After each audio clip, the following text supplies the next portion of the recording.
केशवाय नमः। ॐ नारायणाय नमः। ॐ माधवाय नमः। ॐ गोविन्दाय नमः। ॐ विष्णवे नमः। ॐ मधुसूदनाय नमः। ॐ त्रिविक्रमाय नमः।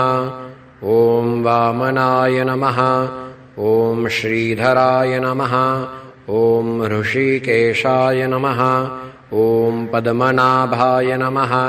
ॐ दामोदराय नमः। ॐ सङ्कर्षणाय नमः। ॐ वासुदेवाय नमः। ॐ प्रद्युम्नाय नमः।